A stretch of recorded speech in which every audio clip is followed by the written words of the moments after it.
제가 먼저 86편 6절 봉독합니다. 여호와여, 나의 기도의 귀를 기울이시고 내가 간구하는 소리를 들으소서. 나의 환난 날에 내가 주께 부르짖으리니 주께서 내게 응답하시리이다. 주여, 신들 중에 주와 같은 자 없사오며 주의 행하심과 같은 일도 없나이다. 주여, 주께서 지으신 모든 민족이여 주의 앞에 경배하며 주의 이름의 영광을 돌리리이다. 무릇 주는 위대하사 기이한 일들을 행하시오니 주만이 하나님이시니이다. 여호와여, 주의 도를 내게 펴주시소서. 내가 주의 진리에 행하리오니 일심으로 주의 이름을 경외하게 하소서. 주 나의 하나님이여, 내가 전심으로 주를 찬송하고 영원토록 주의 이름의 영광을 돌리오리니 이는 내게 행하신 주의 인자시니 내 영혼을 깊은 수월에서 건지셨음이니이다. 하나님이여, 교만한 자들이 일어나 나를 치고 포악한 자의 무리가 내 영혼을 찾아 싸우며 자기 앞에 주를 두지 아니하였나이다. 그러나 주는 긍휼히 여기시며 은혜를 베푸시며 노하기를 더디하시며 연자와 지식이 풍성하신 하나님이시오. 내게로 돌이키사 내게 은혜를 베푸소서. 주의 종에게 힘을 주시고 주의 여종의 아들을 구원하소서. 은총의 표적을 내게 보이소서. 그러면 나를 미워하는 그들이 보고 부끄러워하오리니 여호와여, 주는 나를 돕고 위로하시는 이신이이다. 아멘. 본문의 말씀을 가지고 은총의 표적을 구하라 라는 제목으로 이 말씀을 함께 나누겠습니다. 오늘 본문의 말씀은 다윗이 그 삶의 고난 가운데 우리에게 전달해주고 있는 귀중한 신앙의 고백입니다. 오늘 본문을 준비하면서 제가 이런 생각이 들었습니다. 여러분, 다윗의 인생이 결코 쉽지 않죠. 그런데 고난이라고 하면 대표적인 사람이 누가 있는가? 욥이라고 하는 사람이 있습니다. 자, 욥의 고난과 다윗의 고난 중에 어떤 것이 더 힘들고 어려울까? 욥은 단기적으로 아주 깊은 절망 가운데 빠졌습니다. 그리고 그 깊은 절망의 주된 내용은 지극히 개인적인 고통이었습니다. 가정이 파괴가 되고 자녀들이 다 죽고 모든 기업이 회파되고 사람들의 조롱거리가 되고 자기들의 종들조차도 자기를 돌보지 않는 그런 철저한 절망의 상태를 욥이 겪었습니다. 반면에 다윗은 똑같이 고백하거니와 깊은 수월, 깊은 사망에 처하는 것이 얼마나 고통스러운가를 너무나도 오랫동안, 너무나도 깊이 경험한 사람이었습니다. 그 고통은 단기적이 아니었고요, 굉장히 길었습니다. 골리앗을 물리친 이후로 그 삶이 많은 사람 앞에서 드러나게 된 그 순간부터 다윗의 삶은 고난과 긴장의 연속이었습니다. 심지어 왕이 되고 나서도 아들이 자기를 죽이려 하는 그런 고통의 시간들을 겪으면서 도망가야 됐고, 자기가 이제 마지막으로 왕권을 이양하는 그런 삶의 자리에 왔을 때조차도 또 다른 형제 간의 권력 암투가 있어서 죽어나가는 것들을 봐야 되는 그러한 삶의 시간들이 있었습니다. 그러니까 개인적으로 오랫동안 고통받으면서 심지어는 국가적인 그런 재난을 감당해야 되는 무게까지 감당했던 사람이라고 이야기하면, 여러분, 욥의 고난이 클까요? 다윗의 고난이 클까요? 각자 고난에 대해서 그 무게를 달 수가 없겠지만은, 그러나 쭉 생각해 보면 다윗의 고난은 정말 좋게 비교할 수 없는 아픔이고, 그리고 그 아픔이 하나님 안에서 하나도 완벽하게 다시 원점으로 회복시키시는 역사가 없었다라고 하는 것을 볼 때 욥의 고난보다 다윗의 고난은 결코 작지 않고 크다고 하면 더 큰 고난일 것이다. 욥의 노년에 하나님께서 은혜를 베풀어 주셔서 다시 자녀들을 얻게 하시고 다시 모든 부가 그 이전보다도 2배가 되게 하시고, 그 욥의 딸들이 얼마나 화려한 삶을 살고 얼마나 멋진 인생이었는지 아들들의 이름은 하나도 기록이 안 돼도 딸 3명의 이름은 다 기록이 될 정도로 욥의 인생이 아주 풍성한 은혜를 누리면서 그 이후로도 130년이라는 그 오랜 세월을 살아갈 수 있도록 하나님이 은혜를 베풀어 주셨다. 이렇게 기록이 되어 있는데요. 다윗의 인생은 그런 것이 없었습니다. 그런데 그렇기 때문에 우리가 삶에서 더 깊이 바라보고 삶에서 더 많이 묵상해야 될 그 삶이 어디 있느냐? 다윗의 삶 가운데 우리의 삶에 그 깨달음을 더 추구하는 것이 더 지혜로운 부분이 아닌가 이렇게 생각하게 됩니다. 2절에 보면 우리가 읽지 않았지만은 나는 경건합니다 이렇게 다윗이 고백하고 있습니다. 이 경건하다라고 하는 말은 헤세드라고 하는 하나님의 사랑을 다 표현하는 그 단어가 여기 사용되었는데요. 이것을 두 가지로 해석하는 경향이 있습니다. 하나는 나는 경건하기 때문에 나는 하나님의 헤세드를 받은 자이기 때문에 나는 그 헤세드를 내 고난 가운데서도 베푸는 삶을 살았습니다. 그것이 나의 경건이라고 하는 것을 표현하는 그러한 삶의 방식이라고 이해한다는 것입니다. 이것은 캘빈이 그렇게 주장하는 것인데요. 나는 고난 가운데서도 내가 헤세드를 받은 사람이기 때문에 그 헤세드를 내가 베푸는 삶을 살았습니다. 내가 어렵고 힘들어도 어렵고 힘들기 때문에 하나님 나 좀 빨리 살려주세요. 나 좀 빨리 구원해 주세요가 아니라 어렵고 힘든 가운데서도 내가 받은 헤세드 그 사랑을 전하는 삶을 살았습니다. 그 삶의 대표적인 그 예가 어디 있습니까? 다윗이 사울의 핍박을 받으면서도 그 갈렙 족속이었던 나발의 목동들과 양떼들을 지켜주는 그러한 삶을 살았습니다. 긍휼을 베풀었다는 거죠. 그 나발이 다윗의 긍휼을 무시하고 조롱했기 때문에 다윗이 참지 못하고 그 집을 멸하려 하다가도 아비갈이 나와서 하나님의 긍휼을 다시 생각하게 하고 그 모든 것을 내려놓게 하는 그런 삶을 살아가는 것. 이것이 어젯밤 우리가 함께 나눴던 하나님 나라의 백성으로 살아가는 믿음의 실력 있는 그런 삶이라는 거죠. 내가 힘들고 어려우니까 남에 대한 긍휼이나 남에 대한 어떤 돌봄이 전혀 없이 내 고통만, 내 아픔만, 내 상황만 그렇게 생각하고 살아가는 게 아니라 그럼에도 불구하고 내가 이 처한 상황에서 누군가에게 하나님의 긍휼을 베푸는 자로 살아가겠다라고 하는 것이 나의 경건을 말하는 삶이라는 거예요.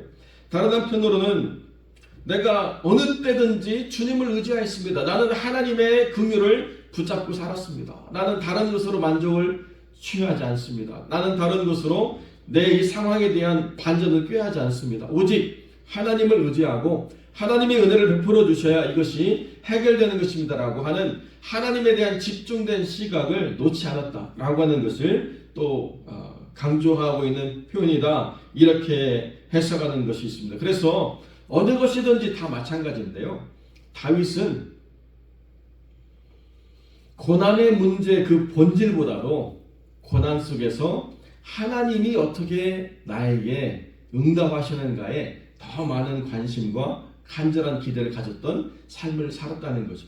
그러니까 우리가 하나님 안에서 어떻게 살아갈 것인가 라고 하는 것을 생각할 때 고난 중에도 경건한 삶을 살아가야 된다는 거예요. 고난 중에도 하나님의 이름을 높이는 삶을 살아가야 된다는 것입니다. 그러니까 11절에 뭐라고 이야기합니까? 여호와여 주의 도를 내게 가르치소서. 내가 주의 진리에 행하오리니 일심으로 주의 이름을 경외하게 하소서. 이게 다윗의 삶의 중심이었다는 것입니다.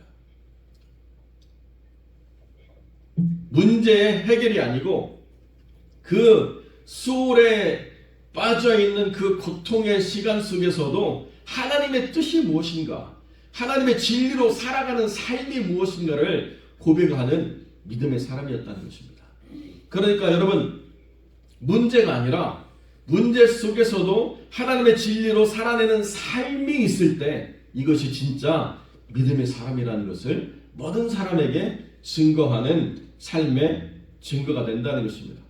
고난 속에서도 일심으로 주의 이름을 경외하는 자, 이것이 다윗이었다는 것이죠. 이것이 우리가 흔들리지 않아야 될 믿음의 중요한 가치라는 것입니다. 우리의 삶 가운데서 우리가 우리의 삶이 가득 채워지고 더 이상 우리의 삶을 채울 수 없을 때 그때 흘러 넘치는 것들이 있어서 누군가에게 마치 수로보니게 여인이 주님께 은혜를 구하듯 걔들도 그 상에서 떨어지는 부스러기를 먹고 삽니다 라고 이야기하는 그 삶처럼 우리가 우리의 삶에서 배부르고 난 다음에 부스러기를 던지는 긍휼이 아니라 우리가 고난 가운데서도 나눠지지 않은 마음으로 하나 된 마음으로 전심으로 하나님의 이름을 경외하겠노라고 작정하고 주의 진리로 살아가는 삶을 드러내겠노라고 우리가 그렇게 믿음으로 살아내는 능력 있는 신앙의 삶을 살 때에 그때 하나님이 이 삶이 왜 의미가 있는가를 우리에게 분명히 드러내신다. 이것이 믿음의 삶이라는 것입니다. 그렇기 때문에 하나님께서는 우리의 삶의 고통스러운 자리를 벗어나게 하시고 내 영혼을 그 사망의 권세로부터 완전히 회복시키시는 역사를 하나님이 허락해 주신다는 것입니다. 그것이 믿음의 삶의 원칙이라는 거죠. 여기 16절에 보면 주의 종에게 힘을 주시고 주의 여종의 아들을 구원하소서 다윗이 이렇게 고백하고 있습니다. 다윗은요 이새의 아들이었음에도 불구하고 보아스의 가문의 사람이었음에도 불구하고 자기의 정체성을 여종의 아들로 이렇게 표현하고 있습니다. 그래서 어떤 학자는 진짜로 다윗이 이새의 여종의 아들이었을 것이다 까지 이렇게 해석하기도 합니다. 이것이 진짜인지 아닌지 알 수 없지만 그러나 아무리 성경을 찾아도 다윗의 어머니가 누군지는 성경이 말하지 않습니다. 이 정도로 대단한 믿음의 아들을 두었다라고 한다면 이 아들의 어머니가 누구인가 정도는 말할 수 있지 않나요? 그런데 성경은 다윗의 어머니가 누구인가를 전혀 말하지 않습니다. 오직 여기서 다윗이 자기 스스로 여종의 아들이라고 이렇게 표현하고 있습니다. 그래서 성경은 아니고요. 탈무드에 보면 그 유대 사람들의 그 문학인 탈무드에 보면 니제벳이다 이렇게 내려오고 있는데 이건 전설 같은 이야기예요. 그런데 정말로 다윗이 여종의 아들일 수도 있다는 것을 우리가 한번 생각해 보면 그랬기 때문에 다른 7 아들은 이새가 자기 집에 거두고 있고 막내인 아들이 왜 집안에 있지 않고 사무엘이 왔을 때 들에 나가서 양을 쳤는가가 더 잘 이해가 되죠. 진짜 여종의 아들이었기 때문에 이새가 차별을 했나? 라고 하는 생각이 혹시 든다라고 한다면 이게 전혀 뜬구름 같은 이야기는 아닐 수도 있다는 것입니다.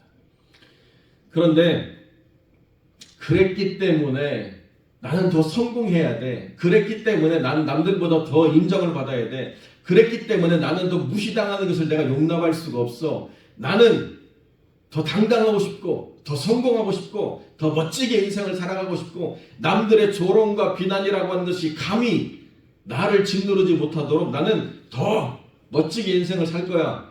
이렇게 살지 않았다는 거예요. 나는 비록 여종의 아들이라 할지라도 하나님께서 은혜를 베풀어 주시기를 간구합니다. 내 삶에 필요한 게 뭐냐? 은총의 표적이라는 거예요. 명예나 성공이나 남들보다 우월함이나 남들에게 자랑할 만한 그 무엇이 있는 것을 내가 구하는 것이 아니라 하나님의 은총을 내 삶에서 드러낼 수 있는 하나님의 은총의 표적을 나에게 허락해 주십시오. 이게 믿음으로 살아가는 삶의 중요한 간구라는 거죠.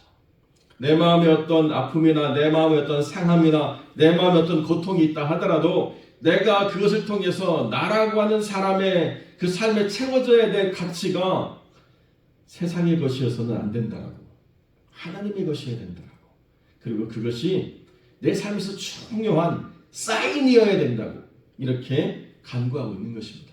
이 사인은 나에게도 중요한 거죠. 내가 인생을 돌아볼 때마다 항상 기억나게 하는 사인일 뿐만 아니라 나를 통해서 하나님을 알고자 하는 사람들이 발견하는 사인이 되도록 하나님 은혜를 베풀어 주시옵소서. 여러분, 이 아침에도 우리가 계속 동일한 주제를 나눴지만 고난이 은총의 표적이 되게 하시옵소서. 나의 고난이 나에게도 중요한 의미를 부여하는 것일 뿐만 아니라 고난받는 누군가가 내 삶을 보고 저것이구나라고 하는 것을 발견할 수 있는 중요한 사인 되게 하여 주시옵소서.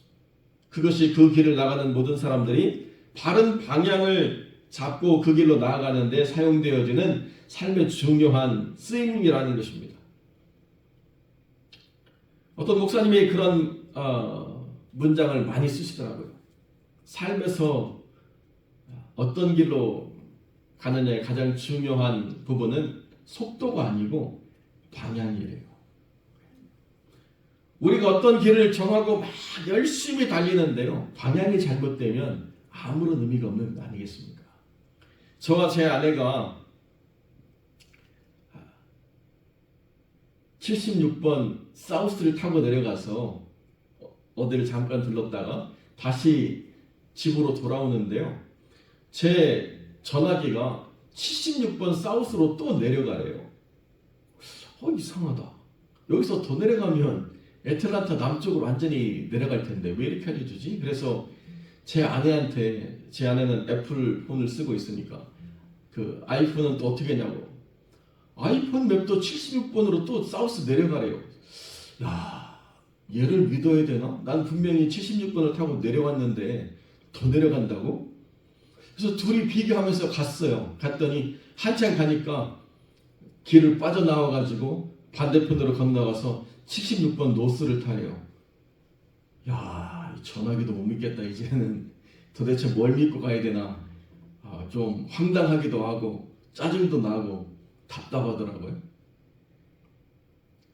내가 아는 76번 노스를 분명히 탔으면 이 시간의 허비와 기름의 소비가 없었을 텐데 이게 맞는 방향이라고 생각하고 이 전화기만 믿고 갔더니요, 두 전화기가 똑같이 우리를 속이더라고요.